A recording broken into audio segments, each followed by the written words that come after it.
अस्सलाम वालेकुम, मैं हूं शाहजेब खानजादा। तहरीक इंसाफ को आज बड़ी अदालती और सियासी कामयाबी मिली है, जिसके साथ ही तहरीक इंसाफ की पार्लिमानी सियासत में वापसी भी हो गई है, जबकि हुकूमत की 2/3 अक्सरियत का इम्कान खत्म हो गया है। आज सुप्रीम कोर्ट ने न सिर्फ मखसूस नशिस्तों के केस में इलेक्शन कमीशन और पेशावर हाई कोर्ट के फैसलों को कलअदम करार दिया है, बल्कि कौमी असम्बली में 39 अराकीन को फौरी तौर पर तहरीक इंसाफ के अराकीन करार दे दिया है, जबकि 41 अराकीन को वक्त दिया है कि वो चाहें तो 15 दिन के अंदर तहरीक इंसाफ से अपनी वाबस्तगी जाहिर कर सकते हैं, और फिर 7 दिन में इलेक्शन कमीशन तहरीक इंसाफ से कहेगा कि वो 15 दिन के अंदर तस्दीक करे कि ये रुकन असेंबली हमारा ही उम्मीदवार था, और इसके बाद इलेक्शन कमीशन उन्हें तहरीक इंसाफ के अराकीन डिक्लेयर करेगा। और फिर इन नशिस्तों के तनासुब से तहरीक इंसाफ को मखसूस नशिस्तें दी जाएंगी, जिसके बाद तहरीक इंसाफ कौमी असम्बली में सबसे बड़ी पार्लिमानी जमात बन सकती है, क्योंकि उसके अराकीन 108 से ज़ायद हो सकते हैं, जबकि नून लीग के पास 108 नशिस्तें हैं, मगर नून लीग के हुक्मरान इत्तेहाद के पास मजमूई तौर पर 209 नशिस्तें हैं। इसलिए हुकूमत को ऐवान में अक्सरियत तो हासिल रहेगी, मगर 2/3 अक्सरियत नहीं मिल सकेगी। आज के ऑर्डर ऑफ द कोर्ट के मुताबिक सुप्रीम कोर्ट के 13 रुकनी फुल कोर्ट के 8 जजेस ने अक्सरियत से फैसला सुनाया है। अक्सरियती फैसला सुनाने वाले जजेस में justice Mansoor Ali Shah, justice Munib Akhtar, justice Mohammad Ali Mazhar, justice Ayesha Malik, justice Syed Hasan Azhar Rizvi, justice Shahid Waheed और जस्टिस इरफान सादत खान शामिल हैं, जबकि जस्टिस जमाल मंदूखेल ने अलग फैसला लिखा है, जिससे चीफ जस्टिस काजी फाइजा ने इत्तफाक किया है। इसके अलावा जस्टिस याया अफरीदी ने अक्सरियती फैसले से इख्तलाफ करते हुए अलग फैसला लिखा है, जबकि जस्टिस अमीनुद्दीन खान ने इलेक्शन कमीशन और पेशावर हाई कोर्ट के फैसलों को बरकरार रखा है, जिससे जस्टिस नईम अख्तर अफगान ने भी इत्तफाक किया है।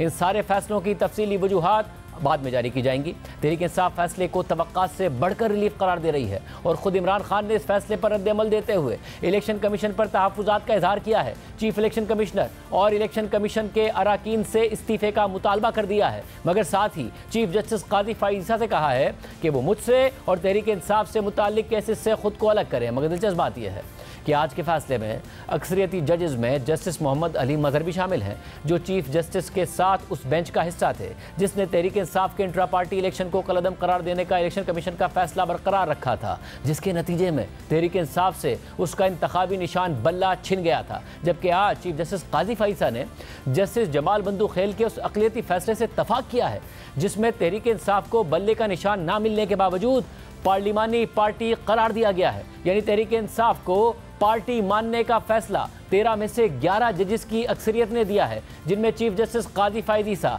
और जस्टिस जमाल मंदूखेल भी शामिल हैं। और इसका मतलब यह है कि अगर फैसला वही होता जो जस्टिस जमाल मंदूखेल और जस्टिस काजी फाइजा ने दिया है और बाकी 8 जजेस ने भी इससे इत्तफाक किया होता, तो भी हुकूमत 2/3 मेजॉरिटी से महरूम हो जाती, तो भी तहरीक इंसाफ की कौमी असम्बली में वापसी हो जाती, और हुकूमत क्योंकि कोई भी आईनी तरमीम करने के काबिल ना रहती, जिसकी बहुत ज़्यादा कयास राइयाँ की जा रही थी कि हुकूमत क्योंकि जजिस को एक्सटेंशन देना चाहती है, चीफ जस्टिस की जो मुद्दत है उसका 3 साल के लिए तयन करना चाहती है, इसलिए इन खदशात का इज़हार किया जा रहा था। जबकि 8 जजिस के मुख्तसर अक्सरियती फैसले के मुताबिक मखसूस नशिस्तों से मुताल्लिक 25 मार्च 2024 को जारी किया गया पेशावर हाई कोर्ट के फुल कोर्ट बेंच का फैसला कलअदम करार दिया जाता है, जबकि 1 मार्च 2024 को जारी किया गया इलेक्शन कमीशन का फैसला आइन के खिलाफ और कानूनी इख्तियार के बगैर है, और यह फैसला कोई कानूनी असर नहीं रखता। साथ ही इलेक्शन कमीशन के वो नोटिफिकेशंस जिनके जरिए मज़कूरा अफराद को कौमी और सूबाई असम्बलियों में ख़वातीन और अक़लियतों की मखसूस नशिस्तों पर कामयाब करार दिया गया,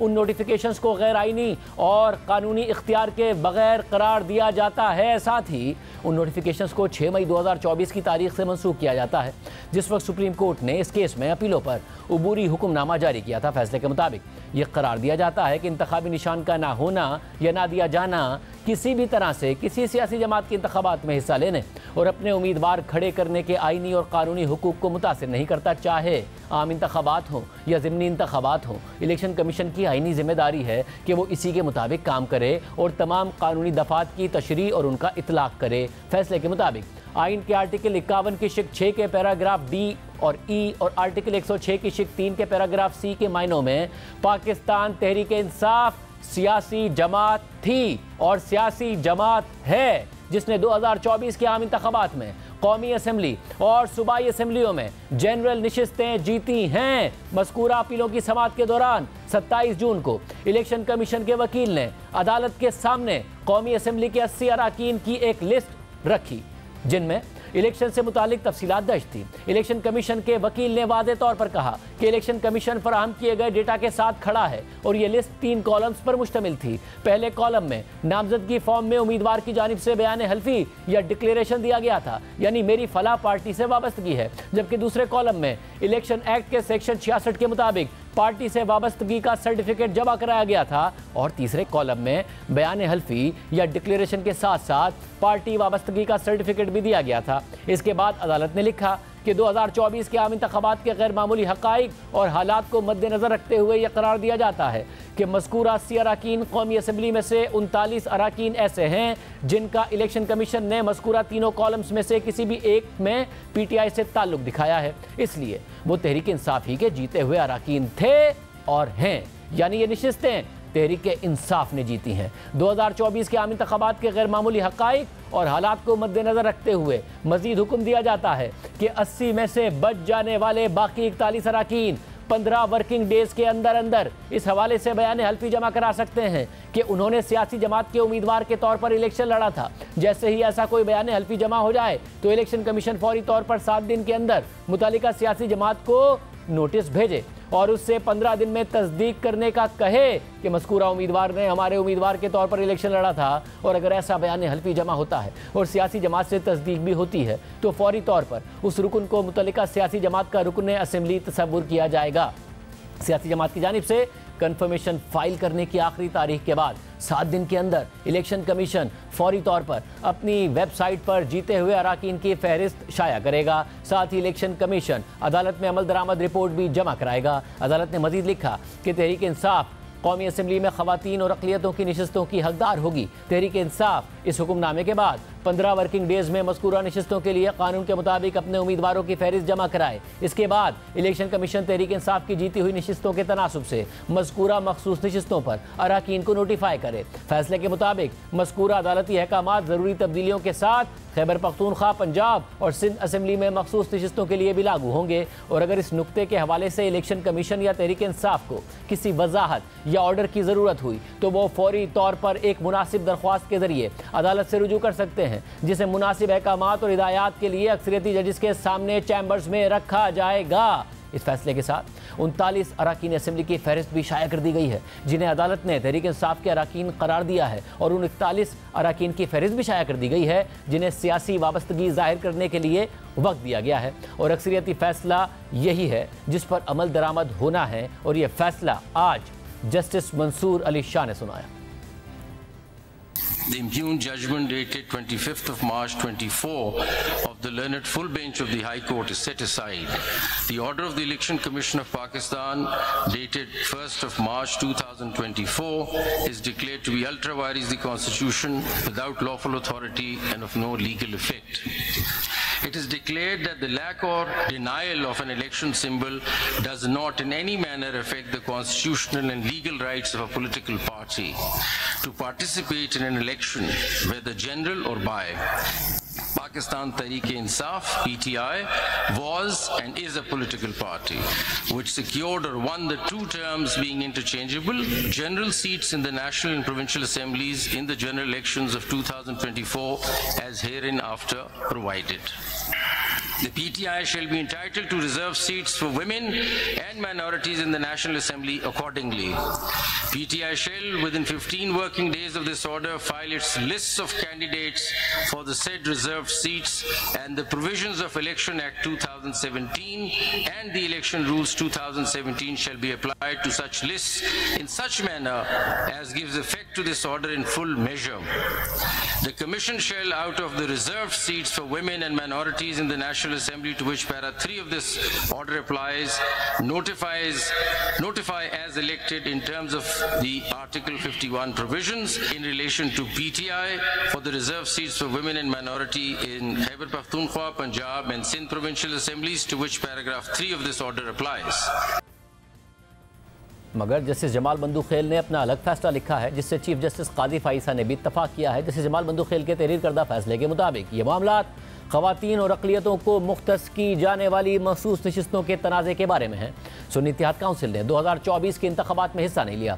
सुन्नी इत्तेहाद काउंसिल जो आज़ाद उम्मीदवारों की शमूलियत के बाद मखसूस नशिस्तों का मुतालबा कर रही है, उसने कौमी असम्बली या किसी सूबाई असम्बली में एक भी सीट नहीं जीती, ना ही अक़लियतों और खवातीन की मखसूस नशिस्तों के लिए अपने उम्मीदवारों की फहरिस्त जमा करवाई। इसलिए सुन्नी इत्तेहाद काउंसिल कौमी असम्बली और सूबाई असम्बलियों में किसी भी मखसूस नशिस्त की अहल नहीं है। इस हद तक इलेक्शन कमीशन का 1 मार्च 2024 का ऑर्डर बरकरार रखा जाता है। आर्टिकल 51 की शिक 3 के मुताबिक कौमी असम्बली की कुल नशिस्तों में से 60 नशिस्तें खवातीन और 10 नशिस्तें अक़लियतों के लिए मुख्तस हैं। खवातीन और अक़लियतों का यह हक आइन में महफूज है। आइन के आर्टिकल 51 की शिक 6 की ज़ेली शिक डी और ई के मुताबिक मखसूस नशिस्तों के लिए उम्मीदवारों का इंतखाब सियासी जमातों की जानिब से दी गई फहरिस्त में से उन सियासी जमातों की कौमी असम्बली में सूबों से जीती गई नशिस्तों और सूबाई असम्बली में जीती गई नशिस्तों की मुतनासिब नुमाइंदगी के तहत होगी। इसलिए उन मखसूस नशिस्तों को खाली रखकर उनको अपने इस हक से महरूम नहीं रखा जा सकता और आइन के आर्टिकल 224 की शिक 6 के तहत सारी मखसूस नशिस्तों को पुर होना चाहिए। मखसूस नशिस्तों से मुताल्लिक हाई कोर्ट और इलेक्शन कमीशन का फैसला इस हद तक बरकरार रखा जाता है, लेकिन चूंकि इलेक्शन कमीशन ने ये नशिस्तें पीटीआई के जीते गए उम्मीदवारों को नज़रअंदाज करते हुए बाकी सियासी जमातों को दे दी हैं, इसलिए इस नुक्ते की हद तक हाई कोर्ट और इलेक्शन कमीशन का फैसला कलअदम करार दिया जाता है। समाअत के दौरान मालूम हुआ कि कई उम्मीदवारों ने अपने कागजात नामजदगी में पीटीआई से वाबस्तगी का हल्फ लिया था, जिसमें उनका पार्टी रुकनियत का सर्टिफिकेट भी शामिल था। अलबत्ता कुछ उम्मीदवारों ने पार्टी रुकनियत का सर्टिफिकेट नहीं जमा करवाया था, लेकिन चूंकि उन्होंने हल्फ पर कहा था कि वो पीटीआई के मेंबर हैं और वो अपने इस बयान से पीछे नहीं हटे, तो उनको कौमी असम्बली और सूबाई असम्बलियों में पीटीआई का मेंबर ही समझा जाएगा। इलेक्शन कमीशन ने इस अदालत का 13 जनवरी का फैसला, जो कि पीटीआई की जानिब से इंट्रा पार्टी इलेक्शन ना करवाने से मुताल्लिक था, उसकी गलत तशरीह करके पीटीआई के उम्मीदवारों को गलत तरीके से आज़ाद उम्मीदवार जाहिर किया। इलेक्शन कमीशन के पास कोई इख्तियार नहीं था कि वो किसी सियासी जमात की जानिब से नामजद उम्मीदवार को आज़ाद डिक्लेयर करे। इसी तरह एक उम्मीदवार जिसने एक दफ़ा अपने आप को किसी सियासी जमात का उम्मीदवार डिक्लेयर कर दिया हो, वो कागजात नामजदगी वापस लेने की आखिरी तारीख के बाद अपनी उस सियासी जमात से उम्मीदवारी वापस नहीं ले सकता। यहाँ ये बताना ज़रूरी है कि ना पीटीआई ना ही पीटीआई से वाबस्ता किसी उम्मीदवार ने इस समाअत से पहले या समाअत के दौरान इस अदालत से रुजू किया या इलेक्शन कमीशन के फैसले को चैलेंज करने के लिए हाई कोर्ट से रुजू किया, जिसमें उन्हें आज़ाद उम्मीदवार डिक्लेयर किया गया था। लेकिन इस हकीकत के तनाजुर में कि ये अपील और पटिशन इलेक्शन कमीशन में ज़ेर समाअत इलेक्शन से मुतालिक समाअतों का तसलसल है, इसलिए हम इलेक्शन कमीशन के फैसलों की खामियों को देख सकते हैं ताकि खवातीन और गैर मुस्लिमों के मफाद का तहफ़्फ़ुज़ किया जा सके। इसलिए वो उम्मीदवार जिन्होंने अपने कागजात नामजदगी जमा कराते वक्त अपने आप को पीटीआई का मेंबर बताया था और कागजात नामजदगी वापस लेने की आखिरी तारीख से पहले किसी और सियासी जमात की रुकनियत की कोई दस्तावेज पेश नहीं की थी, उनको पीटीआई की पार्लिमानी पार्टी के तौर पर ही समझा जाना चाहिए था। लेकिन इलेक्शन कमीशन ने ऐसा नहीं किया। नतीजे के तौर पर पार्लिमानी पार्टी के तौर पर पीटीआई मखसूस नशिस्तों की अहल है। इलेक्शन कमीशन को पीटीआई समेत तमाम सियासी जमातों में मखसूस नशिस्तों को दोबारा मुख्तस और तकसीम करना होगा। जैसे जमाल बंदूखेल के फैसले के मुताबिक वो उम्मीदवार जिन्होंने अपने कागजात नामजदगी 24 दिसंबर 2023 तक जमा करवाए थे, जो कि कागजात नामजदगी जमा करवाने की आखिरी तारीख थी, और उन्होंने अपने आप को या तो आज़ाद उम्मीदवार बताया था या कागजात नामजदगी में वो कॉलम खाली छोड़ा था, तो जीतने के बाद वो आज़ाद उम्मीदवार तस्वुर किए जाएंगे।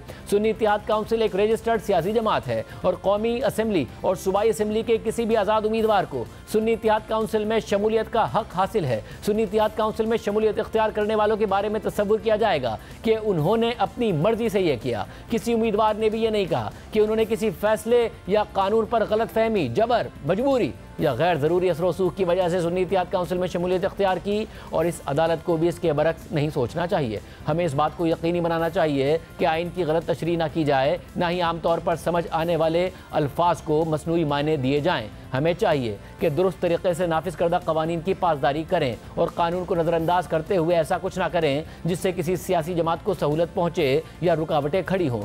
ये था जैसे जमाल बंदूखेल का फैसला, जिसे चीफ जस्टिस काजी फाइज ईसा ने इत्तफाक किया है। इसके अलावा फुल कोर्ट के रुकन जस्टिस याया आफरीदी ने इख्तलाफी फैसला लिखा है, जिसके मुताबिक इलेक्शन कमीशन और पेशावर हाई कोर्ट के फैसलों के खिलाफ अपीलें मुस्तरद की जाती हैं। सुन्नी इत्तेहाद काउंसिल आइन और कानून के मुताबिक सियासी जमात की शराइत पर पूरा नहीं उतरती है, इसलिए वह कौमी और सूबाई असम्बलियों में खवातीन और अक़लियतों की मखसूस नशिस्तों के लिए अहल नहीं है, जबकि पाकिस्तान तहरीक इंसाफ आइन और कानून के मुताबिक एक सियासी जमात बनने के लिए तमाम शराइत पर पूरा उतरती है और वो मखसूस नशिस्तों के लिए अहल है। इस लिहाज से कि कौमी और सूबाई असम्बली के वो उम्मीदवार जिन्होंने अपने कागजात नामजदगी में हल्फिया तौर पर डिक्लेयर किया है कि वो तहरीक इंसाफ से ताल्लुक़ रखते हैं और उन्होंने PTI से अपनी वाबस्तगी की बजरिया सर्टिफिकेट तस्दीक कराई है, वो PTI के उम्मीदवार ही रहेंगे और आज़ाद उम्मीदवार तस्वुर नहीं होंगे जब तक कि वो खुद इलेक्शन कमीशन या रिटर्निंग अफसर को तहरीरी तौर पर ना बताएं कि उन्हें आज़ाद या किसी और जमात का उम्मीदवार तस्वुर किया जाए। इसी तरह कौमी असम्बली और सूबाई असम्बली के ऐसे कामयाब उम्मीदवार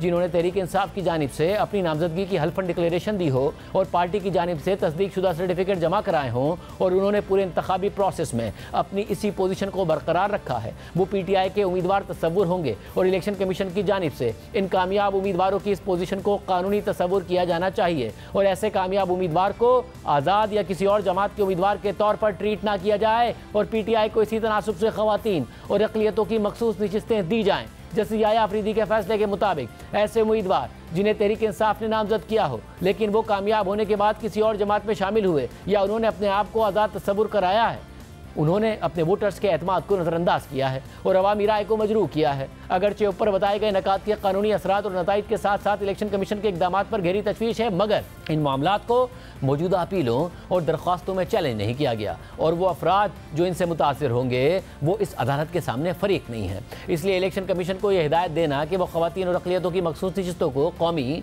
और सूबाई असम्बली की किसी सियासी जमात को दे, ये कानूनी तौर पर मुनासिब नहीं है। इलेक्शन कमीशन को यह हिदायत दी जाती है कि वो मुतल्लिका फरीकैन को सुनने के बाद और अगर ज़रूरत पड़े तो इस मामले पर गुज़िश्ता फैसले को देखकर 7 दिनों में इस फैसले पर अमल दरामद करे। आज सुप्रीम कोर्ट के मखसूस नशिस्तों के केस में फैसले के बाद कौमी और सूबाई असम्बलियों के जिन 39 अराकीन ने 8 फरवरी के इलेक्शन में तहरीक इंसाफ से वाबस्तगी जाहिर कर दी थी, वो आज के बाद से तहरीक इंसाफ के अराकीन असम्बली तस्वुर किए जाएंगे, जबकि जिन 41 अराकीन ने अपने कागजात नामजदगी में पार्टी वाबस्तगी जाहिर नहीं की थी उन्हें भी तहरीक इंसाफ की पार्लिमानी पार्टी का हिस्सा बनने के लिए वक्त दिया गया है और इसके बाद ही मखसूस नशिस्तों का फैसला होगा। तहरीक इंसाफ ने सुप्रीम कोर्ट के इस फैसले का खैर मकदम किया है, बल्कि उसे तवक्को से बढ़कर रिलीफ करार दिया है। पार्टी के सीनियर रहनुमा और माहिर कानून बैरिस्टर अली जफर ने जियो न्यूज़ से बात करते हुए कहा है कि यह फैसला हमारी उम्मीद से भी बहुत बेहतर हुआ है। हमें तवक्को थी कि सुन्नी इत्तेहाद काउंसिल को मखसूस नशिस्तें दी जाएंगी, हमारी तरफ से भी जो गलतियां हुई इस फैसले ने वो सब आज ठीक कर दिया है। हमारी यकीनी तौर पे एक्सपेक्टेशन जो थी या जो हमारी उम्मीद थी उससे बहुत बेहतर फैसला हुआ है। हमने तो वाकई जो एक्सपेक्ट कर रहे थे वो ये था कि मेजॉरिटी से ये फैसला आएगा कि ये सुन्नी इत्तेहाद काउंसिल को दी जाएंगी नशिस्तें। ये फैसला बिल्कुल दुरुस्त है और बड़ा जो गलतियां थी माजी में इलेक्शन कमीशन ऑफ पाकिस्तान की तरफ से बदनीयती थी, हमारी गलतियां आप कह लें, वो सारी चीजें कवर करते हुए अदालत ने आज ये एक बड़ा अहम फैसला किया और जो रॉन्ग था, जो गलती थी वो करेक्ट कर दी। इसके अलावा फैसले के बाद इमरान खान समेत तहरीक इंसाफ की मरकजी क़यादत ने चीफ इलेक्शन कमिश्नर और इलेक्शन कमीशन के अराकीन से इस्तीफे का मुतालबा करते हुए उन पर आर्टिकल 6 लगाने का मुतालबा कर दिया। हम इलेक्शन से मुतालबा करते हैं कि जल्द से जल्द हमारा सर्टिफिकेट इशू किया जाए। तवक्को करते हैं कि इस मरतबा 3 दिन के अंदर अंदर हमारा नोटिफिकेशन होगा। जितने रिजर्व सीटें हैं वो रिजर्व सीटें पाकिस्तान तहरीक इंसाफ को अलाट होगी। हमारी डिमांड्स क्या हैं? आपके चीफ इलेक्शन कमिश्नर और उसके 4 कमिश्नर्स, उनको फिल फॉर मुस्ताफी होना चाहिए या उनमें जुर्रत है तो आइन की इंटरप्रिटेशन जो गलत करता है उसके ऊपर मेरी नजर में आर्टिकल 6 लगना चाहिए।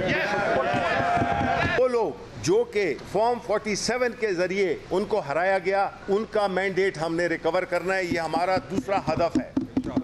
ये हदफ हमारी जमहूरी और सियासी जो जद्दोजहद है उसका एक अहम तरीन हिस्सा है। क्योंकि फैसला आने के बाद तहरीक इंसाफ के साबिक रहनुमा सेनेटर फैसल वाउडा ने PTI में फॉरवर्ड ब्लॉक बनने का दावा कर दिया।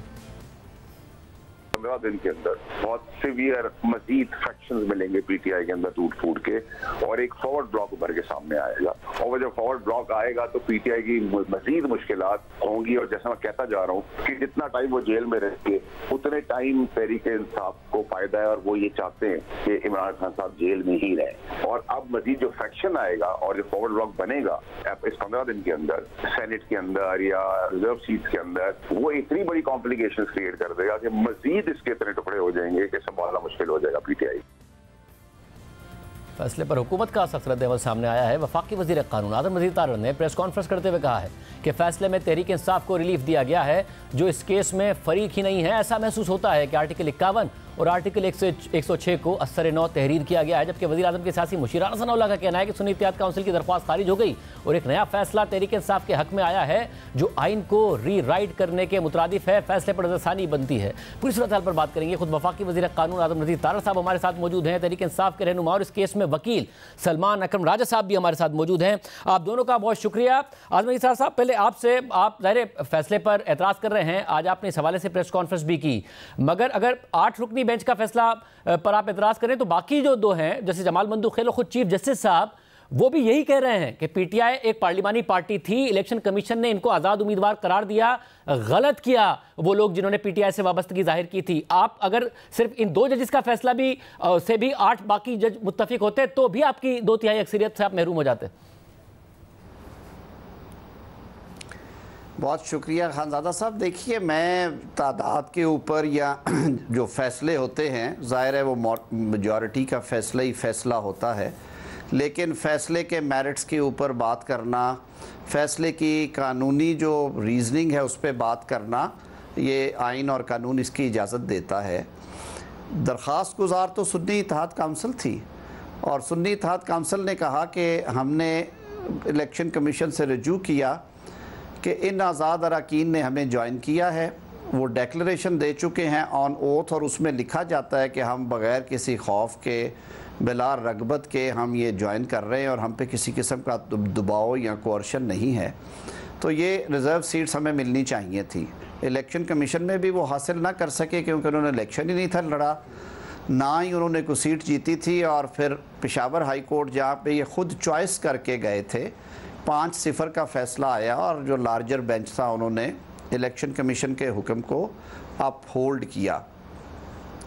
ऐसी सूरत हाल में जो दूसरी पिटीशन थी, मेरे भाई बैठे हुए सलमान अकरम राजा साहब, कमल शोज़ब साहिबा की, वो भी यही कह रही थी पिटीशन कि ये सीट्स जो हैं वो सुन्नी इत्तेहाद काउंसिल को दे दी जाएं, और यही हक और इंसाफ है। अब ये जो पीटीआई वाला खाना है कि जी पीटीआई को कैसे जानी है, पीटीआई पिटिशनर नहीं है, पीटीआई ने इलेक्शन में हिस्सा नहीं लिया हुआ, पीटीआई ने इलेक्शन के बाद इलेक्शन कमीशन से उस तरह से बहसीत उन तमाम लोगों ने रजू नहीं किया। During the proceedings before the supreme court वो 80 या 81 लोग जो हैं वो पेश नहीं हुए, उन्होंने अपना मौक़िफ़ बयान नहीं किया। और मैं तो आइन के एक तालिब इल्म के तौर पे प्लेन रीडिंग पे भी यकीन रखता हूँ। तशरीह वहाँ पे ज़रूरत पेश आती है जहाँ पे इबहाम हो। तशरीह सिचुएशन को देखने के लिए आप उसका आइन का जो पूरा जिस्ट है या उसका टेक्स्ट है उसको चेंज नहीं कर सकते।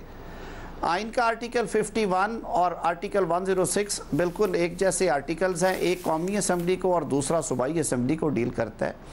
मखसूस नशिस्तों के बारे में वो बहुत वाज़े है कि वो पॉलिटिकल पार्टी जो कि इलेक्शन कंटेस्ट करती है और वो जीत के आती है असम्बली में, उसको इंडिपेंडेंट कैंडिडेट्स ज्वाइन कर सकते हैं 3 रोज़ के अंदर अंदर, और उसके बाद मुतनासिब नुमाइंदगी पे तमाम जो पॉलिटिकल पार्लियामेंट्री प्रेजेंस रखने वाली पार्टीज़ हैं उनमें ये मखसूस नशिस्तें तकसीम की जाती हैं। अब जो रवाज रहा है और जो इलेक्शन कमीशन के रूल्स हैं उनके मुताबिक, और जो इसके ताबे कानून बना सेक्शन 104 इलेक्शन एक्ट 2017, उसकी स्कीम में भी ये है कि आपने इलेक्शन से पहले नॉमिनेशन फॉर्म्स जमा कराने होते हैं, उनकी स्क्रूटनी होती है, और वो आपकी फहरिस्त इलेक्शन कमीशन तक पहुंच जाती है। वो तो दूसरा, वो तो इस पे तो जीती हुई सीटों के तनासब से इसमें तो जजेस ने कह दिया ना कि सुन्नी इत्तेहाद काउंसिल की नहीं बनती सीटें, मगर मसला ये है कि अब जजेस में 11 जजेस 13 में से इस बात पर मुत्तफिक हैं कि असल में जो गलती हुई, जिसकी वजह से चाहे सलमान अकबर राजा साहब कह रहे थे कि सुन्नी इत्तेहाद काउंसिल को दें, या फिर सुन्नी इत्तेहाद काउंसिल के वकील कह रहे थे फैसल सिद्दीकी साहब की सुन्नी इत्तेहाद काउंसिल को दें, वो पैदा इसलिए हुई क्योंकि इलेक्शन कमीशन ने गलत तशरीह की सुप्रीम कोर्ट के ऑर्डर की, क्योंकि गलत तशरीह हुई तो ये सारा का सारा मेस क्रिएट हुआ। तो उसको रिवर्स आज सुप्रीम कोर्ट ने किया। उन्होंने इस बात को तो माना कि सुन्नी इत्तेहाद काउंसिल की सीटें नहीं बनती थी, मगर ये भी माना कि इलेक्शन कमीशन की ने ये गलत इंटरप्रिटेशन करके इस सारे के सारे क्राइसिस को पैदा किया। इसलिए तहरीक इंसाफ की 39 अरकान कम अज कम बनते थे, बाकी 41 फैसला कर लें। ये जो 8 का फैसला है। खानज़ादा साहब देखिए, 2 हिस्से हैं ना।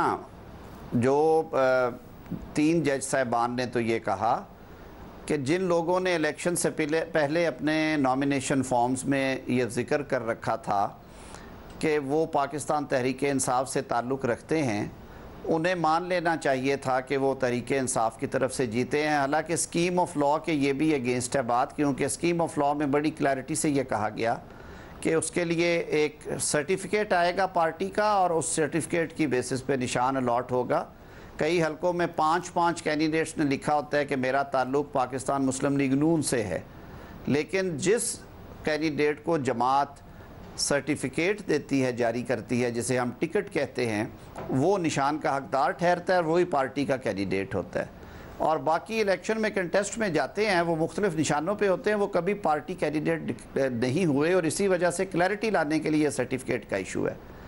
मैं तो उससे आगे जाता हूं कि जब एक दफ़ा ये बात तय है कि सुन्नी इत्तेहाद काउंसिल, जो कि पटिशनर थी बिफोर इलेक्शन कमीशन, जिसकी दरख्वास्त थी पेशावर हाई कोर्ट में, जो सुप्रीम कोर्ट ऑफ पाकिस्तान में आई, सुन्नी इत्तेहाद काउंसिल हम डे 1 से कह रहे हैं कि वो सीटों की हकदार नहीं है। और रवाजन और कानून के मुताबिक, बल्कि मैं कहूँगा 2002 से ये राइज है सारा सिलसिला, और 17वीं तरमीम में इसे प्रोटेक्ट किया गया। 2002 की कौमी असम्बली में 18 के करीब आज़ाद अरकान थे, उन्हें एक्सक्लूड करके बाकी जो पॉलिटिकल पार्टीज़ के जीत के आए हुए थे लोग, उनमें तकसीम की गई। 2008 में बलूचिस्तान का हवाला दिया गया, 49 के हाउस में से 10 आज़ाद थे, उनको एक्सक्लूड करके सीट्स दी गई। और एक और इंटरेस्टिंग चीज़ है कि ये सुन्नी इत्तेहाद को क्यों नहीं, कोर्ट भी क्यों नहीं दे सकती थी, और क्यों सुन्नी इत्तेहाद को रिफ्यूज़ किया गया है और PTI का इंतखाब हुआ। इसमें सुन्नी इत्तेहाद के आइन में लिखा है कि कोई गैर मुस्लिम उसका रुकन नहीं हो सकता। तो वो जो मिनॉरिटीज़ की सीट्स ये क्लेम कर रहे हैं, वो तो किसी भी जस्टिफिकेशन पे इनकी तरफ नहीं जा सकती थी। तो मैं तो कंफ्यूज हूँ अभी भी सारा देखने के बाद कि जिस तरह से एक मैकेनिज़्म दिया गया पूरा कि 15 दिन आप पहले होंगे, फिर उसके बाद 7 दिन होंगे, और फिर उसका डिक्लेरेशन हो जाएगा। इस अरसे में जो लोग आज़ाद रह गए हैं वो सारा करेंगे। मेरे लिए आइन के एक तालिब इल्म के तौर पे ये सारी चीज़ समझना मेरी समझ से बालातर नजर आ रहा है। सुप्रीम कोर्ट का हुक्म है सर, आइन और कानून के वकील पैरामीटर्स ऑफ लॉ इस पे बात करना। जी, आइन और कानून के ज़ाहिर वकील जो हैं वो सलमान अकबर साहब भी हैं। सलमान अकबर साहब, आप ज़ाहिर वो उम्मीदवार थे तहरीक इंसाफ के जो इलेक्शन कमीशन से भी कह रहे थे कि जी बल्ले का निशान चला भी गया, मगर मैं तहरीक इंसाफ का उम्मीदवार हूँ। आप लाहौर हाई कोर्ट भी गए के लिए, लाहौर हाई कोर्ट ने वापस आपको भेजा, तो आप वो उम्मीदवार से जो बार बार ये बात कर रहे थे। बात सुप्रीम कोर्ट ने भी ये कहा है, एक तो 13 में से 11 जजेस ने आपके इस हक को माना है कि तहरीक इंसाफ ही उम्मीदवार है 39 मेंबरान की हद तक, बाकी जो 8 हैं उन्होंने 41 को भी मौका दिया है। एतराज़ात उठा रहे हैं तारड़ साहब 39 वाली बात पर भी, और जो बाकी 41 के लिए फैसला है 8 रुकनी बेंच का, उस पर भी आपकी क्या राय? ये देखें, हुआ ये है कि ये इलेक्शन इंतहाई गैर मामूली हालात में हुआ। जो फैसला आया 13 जनवरी को, और उससे पहले इलेक्शन कमीशन का अपना फैसला आ चुका था 12 दिसंबर 2023 को, जिसमें उन्होंने ये कहा कि आप निशान के हकदार नहीं हैं।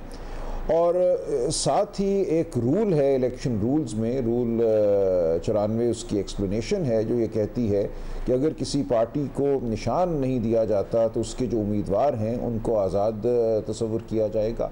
उस रूल को मैंने लाहौर हाई कोर्ट में चैलेंज किया। मैंने कहा ये गैर आइनी है, आइन में इसकी कोई गुंजाइश नहीं है। बजाय इसके कि लाहौर हाई कोर्ट मेरी पिटिशन का फैसला करती, वहाँ उन्होंने ये कहा कि नहीं, आप ये मामला लेकर इलेक्शन कमीशन में चले जाएं। इलेक्शन कमीशन ने कहा कि ये रूल बिल्कुल ठीक है, हम इस पर कायम हैं और आपका जो स्टेटस है वो आज़ाद का ही होगा। अगरचे मेरे नॉमिनेशन पेपर पे मेरी वाबस्तगी पीटीआई से थी, मैंने अपना टिकट भी पीटीआई का जारी करदा जमा कराया था, इस सब के बावजूद ये कहा गया कि आपको हम पीटीआई नहीं मानेंगे, आपको आज़ाद मानेंगे। तो ये एक फ़ैसला जब आ गया इलेक्शन कमीशन का, उन्होंने अपने तय कानून की तशरीह की, सुप्रीम कोर्ट के 13 जनवरी के फ़ैसले की तशरीह की, तो फिर कोई गुंजाइश नहीं रही थी पीटीआई के जो उम्मीदवार थे कि वो अपने आप को इलेक्शन कमीशन के मामलात की हद तक आज़ाद तस्वुर करें, और ऐसा ही हुआ। उन्होंने अपने आप को फिर आज़ाद तस्वुर किया। इलेक्शन कमीशन ने बल्कि नोटिफिकेशन जारी कर दिया, उन सबको आज़ाद इलेक्शन से पहले भी और इलेक्शन के बाद भी आज़ाद करार दिया। तो इस सूरत हाल में सुन्नी इत्तेहाद काउंसिल में शमूलियत हुई।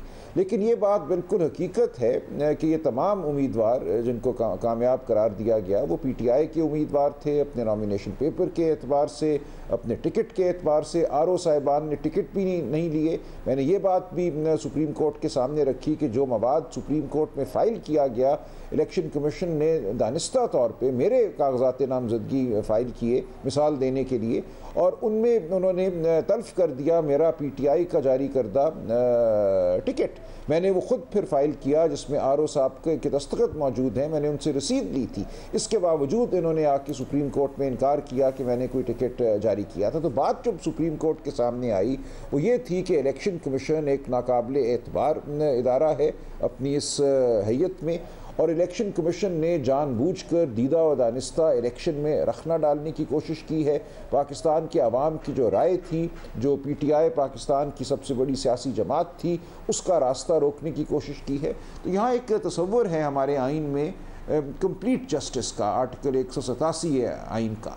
जब ये तमाम वाक़यात सुप्रीम कोर्ट के सामने रख दिए गए तो सुप्रीम कोर्ट ने यह फ़ैसला किया कि बजाय इसके जो ज़बरदस्ती की शमूलियत हमारी ये सुन्नी इत्तेहाद काउंसिल में हुई हमारे कामयाब उम्मीदवारों की, तो उनको उनका असली हक दिया जाए, क्योंकि पाकिस्तान के अवाम ने वोट उन्हीं को दिया है, पीटीआई को दिया है। ये वोट इमरान खान का वोट है, इसी का इजहार पार्लियामान में होना चाहिए। और ये तमाम धुंध जो पैदा की गई इलेक्शन कमीशन के तवस्सुत से, और जो 13 जनवरी का फ़ैसला आ गया जिसने इलेक्शन कमीशन के 22 दिसंबर के फ़ैसले को अपहोल्ड किया, उसका अयादा किया, इसके नतीजे में जो एक यलगार एक तरह से हुई जमहूरियत पर, उसको सुप्रीम कोर्ट ने आज ठीक किया है, उसको खत्म और समझ साहब आप समझते हैं कि खुद अली ज़फ़र साहब ने भी कहा कि हमारी भी जो गलतियाँ थी उसकी भी तस्दीक की कि सुन्नी इत्तेहाद काउंसिल में जाना, जो आज़म अली ताहर साहब भी कह रहे हैं कि उनके तो आइन में लिखा हुआ है कि वो किसी कोई गैर मुस्लिम नहीं हो सकता। नहीं करता, नहीं, मैं इत्तेफाक नहीं करता। देखिए, गैर मुस्लिम वाला मामला तो बाद में उठा है ना, ये मामला ना इलेक्शन कमीशन के सामने था, ना पेशावर हाई कोर्ट के सामने था।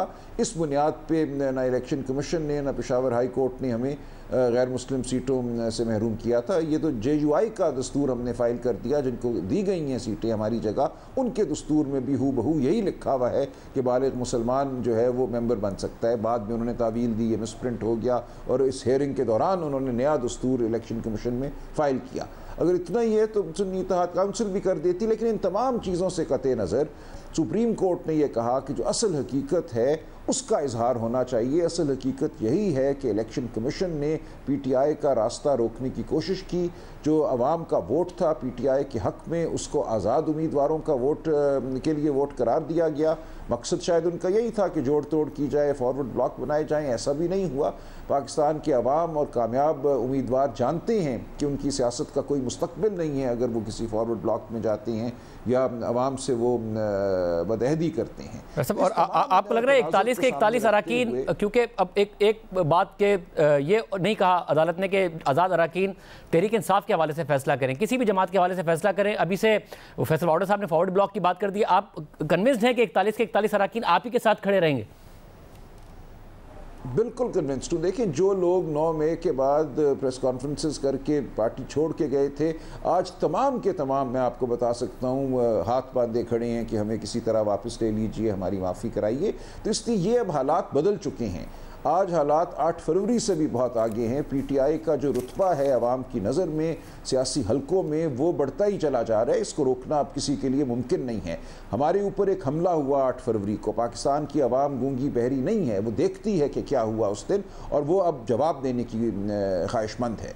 तो आप ये देखेंगे कि ऐसा कुछ नहीं होगा। और जो एक बात मेरे भाई आज़म तारड़ साहब ने की कि आइन बड़ा वाज़ेह है कि एक सीट होनी चाहिए पार्टी की, ऐसा कुछ नहीं है आइन में। 2019 में बलूचिस्तान अवामी पार्टी को खैबर पख्तूनख्वा असेंबली में सीटें दी गई, अगरचे उस पार्टी ने खैबर पख्तूनख्वा असेंबली में कोई सीट नहीं जीती थी, कोई लिस्टें भी जमा नहीं कराई थी इलेक्शन से पहले। लेकिन ये मामला भी एक तरह से खैर अहम हो गया क्योंकि PTI ने लिस्टें जमा कराई थी ख़वातीन के लिए भी और गैर मुस्लिम उम्मीदवारों की भी, और उस लिस्ट की बुनियाद पे इनको PTI को सीटें मिलना चाहिए थी और अब यही होगा। उस लिस्ट में इजाफा हो सकता है। इलेक्शन एक्ट ये कहता है कि लिस्टें अगर जमा थी, उनमें अगर मज़ीद नामों की ज़रूरत है तो वो इलेक्शन के बाद किया जा सकता है। लिहाजा सुप्रीम कोर्ट ने मेरी नज़र में बहुत मौजूद फ़ैसला किया है जिसने तमाम वो मामलात, तमाम वो रखने जो PTI की राह में, PTI के वोटर की राह में खड़े किए गए थे, उनको मुस्तरद किया है और असल हकीकत जो है वो अब खिलकर सामने आ गई। आज़मी तारड़ साहब, 41 अरकान हैं जिन्होंने फैसला करना है, कन्विंस्ड हैं सलमान अकबर राजा साहब के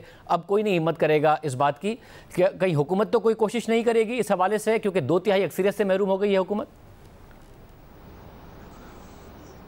देखिए, हुकूमत को 2/3 अक्सरियत में काहे का इंटरेस्ट है। हमने तो एक बात नेक नीति के साथ की थी कि जजेस की अपॉइंटमेंट और उनकी रिमूवल के ऊपर बार बॉडीज़ और सिविल सोसाइटी में बहुत ज़्यादा एतराज़ात हैं कि ये क्लब बन के रह गया था, और उसी हवाले से हमने ये बात की कि हम आइनी इस्लाहात ऐसी लाना चाहते हैं जिसकी वजह से आम आदमी तक इंसाफ की रसाई जो है वो बेहतर हो। मैंने सुबह भी ये बात की कि हमारे हाई कोर्ट्स में ये देखा जाता है और आला अदालतों में भी, बड़ी अदालत में भी, कि एक बेंच है, वो जज साहब रोज़ 30-20 केसेस निपटा के उठते हैं, दूसरे कमरे में बैठे हुए जज साहब जो हैं वो 2-3 मुकदमात के बाद थक जाते हैं और घर चले जाते हैं या चेंबर में उठ के चले जाते हैं।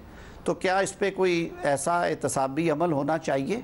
क्या हमें ये हक नहीं है बतौर पार्लिमान कि हम कोई ऐसी गाइडलाइंस दें, आइन में ऐसी तरमीम करें कि जो काम ना करना है वो भी एहतसाब की जद में आए?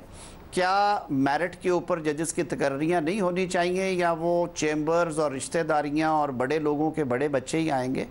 तो ये एक लंबी डिबेट है, हमें 2/3 की अदरवाइज किसी किस्म की जरूरत नहीं मगर एक रूमर थी, आज मैंने जो एग्जैक्ट नंबर दिया है जी, एक रूमर थी कि जो चीफ जस्टिस है या तो उनके मुद्दत मुलाजमत 3 साल करने का सोच रही है हुक्मरान इत्तेहाद 2/3 अक्सरियत की सूरत में, या फिर जजेस की रिटायरमेंट जो सुप्रीम कोर्ट के जजेस हैं उसे 68 साल करने का सोच रही है। फिर यह खबर आई कि चीफ जस्टिस ने कम अज़ कम अटॉर्नी जनरल के ज़रिए पैगाम दिया है कि मैं किसी भी किस्म की तौसी में इंटरेस्टेड नहीं हूँ।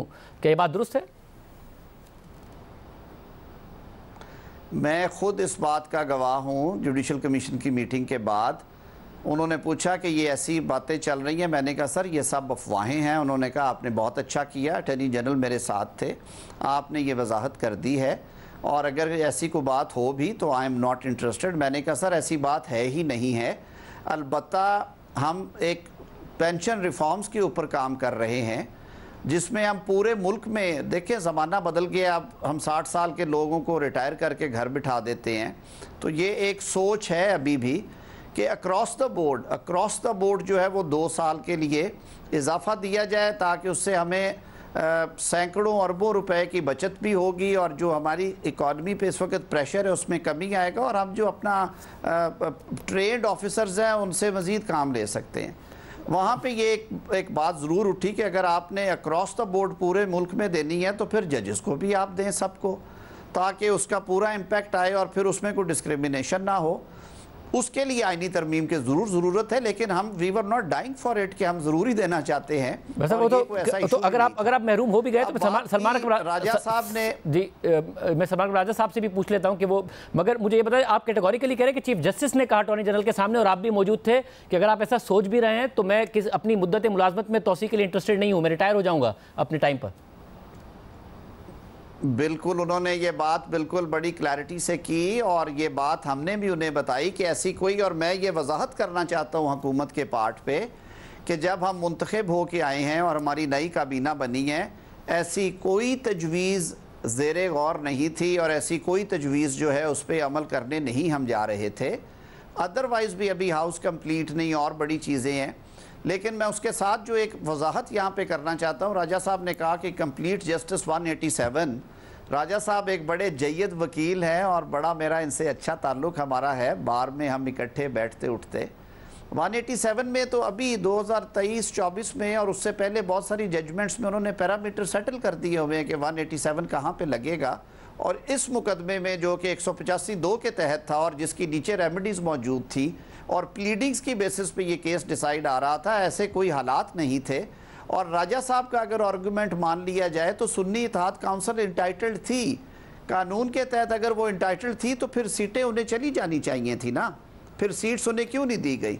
और जो आप बात कर रहे थे कि ये 11 जज साहिबान ने बिल्कुल कहा, लेकिन उसमें फिर ये डिवीजन है कि ये जो ओवर द टॉप 41 पदों के लिए मैकेनिज्म दिया गया और उसमें टाइम लाइन्स दी गई कि 15 दिन ये होंगे, फिर 7 दिन होंगे और उसके बाद फिर 15 दिन में हर चीज़ मुकम्मल होगी, ये बतौर आइन के तालिब इल्म या वकील के ये बात समझ से बालातर है कि जब आइन पाकिस्तान में वजाहत के साथ और उसके तहत और लिखा हुआ है आर्टिकल 51 में इन अकॉर्डेंस विद लॉ, यानी कि वो लॉ जो बनाया जाएगा और वो लॉ मौजूद है, तो उसके होते हुए इस तरह की तशरीह जो है वो समझ से बालातर है। अब डिटेल्ड जजमेंट आएगी, देखेंगे जी उसको किस तरह से जस्टिफाइड किया। मुझे समा साहब आपसे एक सवाल करना है, मगर अगर आप इस पे पहले रिस्पॉन्ड कर दें। देखिए, मैं किसी पेचीदा कानूनी बहस में तो नहीं पढ़ना चाहता। हमारी बहुत सी जजमेंट्स हैं जहाँ लिखा है कि law includes judgements of the superior judiciary, the supreme court. तो ये एक बड़ी तकनीकी सी बहस हो जाएगी, ये शायद एक टॉक शो में नहीं की जा सकती। मेरी गुजारिश यही है कि ये उनको इख्तियार हासिल था, लेकिन बहरहाल अब एक फ़ैसला आ गया है। देखिए, ये तो आज़म तारड़ साहब भी मेरे भाई जानते हैं कि रिव्यू में बहुत ही कम इम्कान होता है कि तब्दीली आ जाए। 4 दिनों की पहले इसमें एक एडजर्नमेंट हुई, फिर 7 दिनों की एडजर्नमेंट हुई, तो बहुत सोच समझ कर गौर व खौज के बाद ये फ़ैसला आया है। तमाम जज साहिबान की अपनी अपनी पोजीशन बहुत वाज़ेह है, तो अब हमें इस फ़ैसले को मानकर आगे बढ़ना चाहिए, खुशदिली से आगे बढ़ना चाहिए। फ़ैसला हम किसी को पसंद आए ना आए, हमें आगे बढ़ना चाहिए। मैं समझता हूँ कि इस फ़ैसले ने जमहूरियत को तकवीत दी है और अगर कोई आइनी तरमीम ज़रूरी है तो हम इनके साथ बैठेंगे। हमें मिल बैठ कर मुल्क के मुफाद में तरमीम करनी चाहिए। ऐसा नहीं होना चाहिए कि एक जमात जो है वो माले गनीमत के तौर पर सीटें हासिल करके पार्लिमान को गैर नुमाइंदा बनाकर आइनी तरमीम करे। देखिए, ये तो बिल्कुल बात वाज़ेह है ना कि जो जमात जितनी सीटें जीतती है उसी के तनासुब से उसको मखसूस नशस्तें मिलनी चाहिए। अगर इससे बरक्स कुछ हो रहा था तो वो ऐवान की नुमाइंदगी पर एक बहुत बड़ा सवाल था। अब वो सवाल ख़त्म हो गया। अब हमें बैठकर आगे का सोचना चाहिए, गुफ्तगू करनी चाहिए, जो मौजू तरामीम है वो करनी चाहिए। देखिए, अभी तक जो हुआ है, मगर आप क्योंकि आप कानूनी मामलात को, ज़ाहिर अदालतों को देखते हैं, अदालती मामलात को समझते हैं, जो कुछ फिर पॉइंट्स उठाए हैं आज़म रज़ीक तारड़ साहब ने, आप समझते हैं कि एक जुडिशल रिफॉर्म की ज़रूरत है, उसके लिए अगर आइनी तरमीम होती है तो तहरीक इंसाफ साथ बैठने को तैयार है हुकूमत के? देखिए, रिफॉर्म की हमेशा ज़रूरत होती है, हमेशा सोच समझ इदराक बढ़ता रहता है।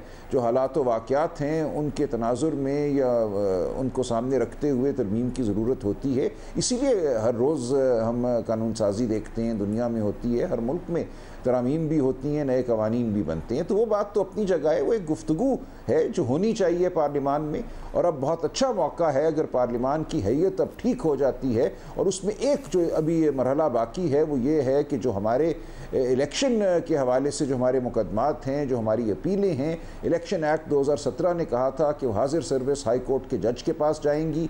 इन्होंने अपनी अक्सरियत का इस्तेमाल करते हुए, जिसको मैं मसनूई अक्सरियत कहता हूँ, इन्होंने कानून में तरमीम करके इलेक्शन कमीशन को इख्तियार दे दिया है कि वो हैंड पिक्ड मनपसंद रिटायर्ड जजों को मुकर्रर करे इन अपीलों को सुनने के लिए। इस पर हमें सख्त एतराज़ है। इस पर फिर एक कानूनी एक गुफ्तगू होगी या मार्का होगा।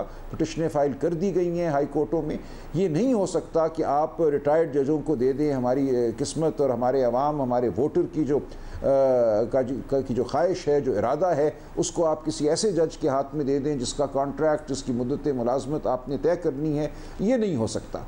अगर तो ये खुश दिली से चाहते हैं कि पार्लियामान के मामलात आगे चलें, तरमीम जिनकी ज़रूरत है वो हों, तो इलेक्शन में जो फ्रॉड हुआ है, जो हमारी ग्रीवेंस है, जो हमारी जो अर्जदाश्त है, उसको चलने दें एक शफाफ तरीके से हाई कोर्ट के जजों के रूबरू।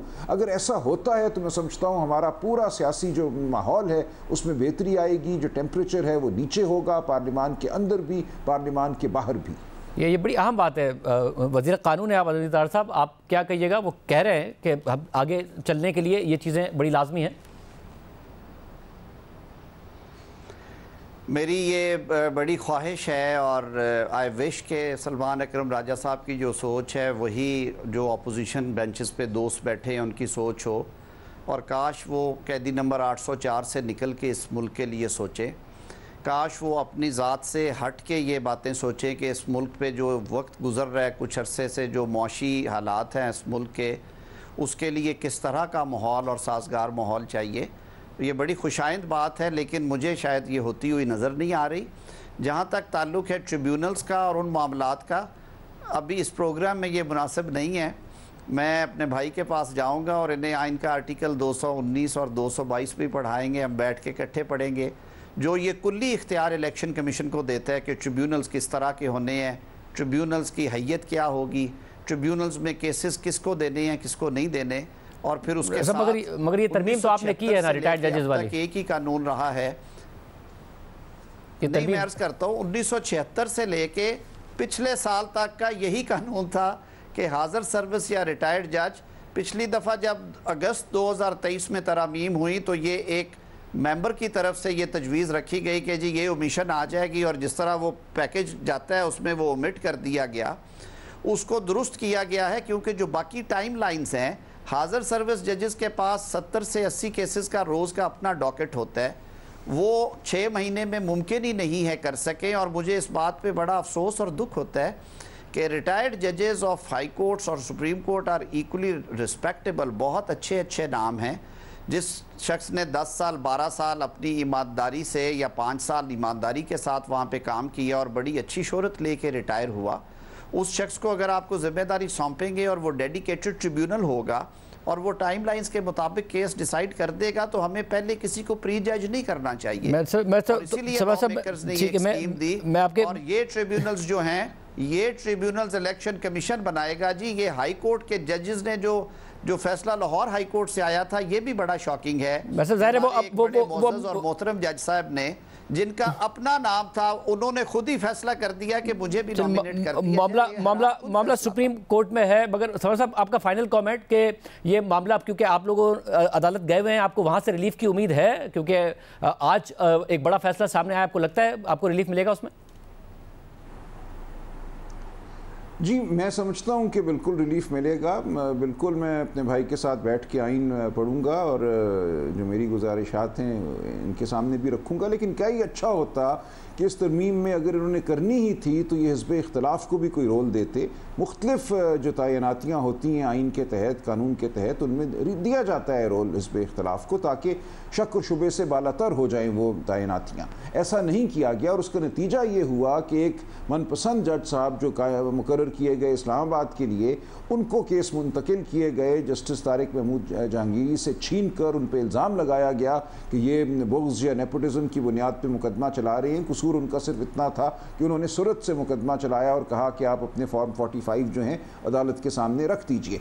इस जुर्म की पादाश में उनसे मुकदमे छीनने की कोशिश की गई और हाई कोर्ट को फिर इसमें दखल देना पड़ा। तो देखिए, इतने सादा नहीं है मामलात जो ये नज़र आ रही हैं, इस तरह नहीं है। एक यहाँ मनसूबा बंदी बज़ाहिर नज़र आती है कि इलेक्शन के मामलात को पसे पुष्ट डाला जाए, इतने तवील हो जाएं ये मामलात और अपनी मर्ज़ी के जजों के हाथ में दिए जाएं कि ये मामला कभी आगे बढ़े ही ना। और माजी में ऐसा ही होता रहा है। माजी में हमने देखा कि 3, 4, 5 साल इलेक्शन अपीलें चलती रही, पार्लियामान की मुद्दत हो गई, लेकिन और माजी की तारीख ज़ाहिर सामने। आप दोनों का बहुत शुक्रिया। नाज़रीन, गुफ्तगू आपने सुनी है, बड़े अहम मामलात हैं, तफसील से दोनों का मौक़िफ़ आपने सुना है।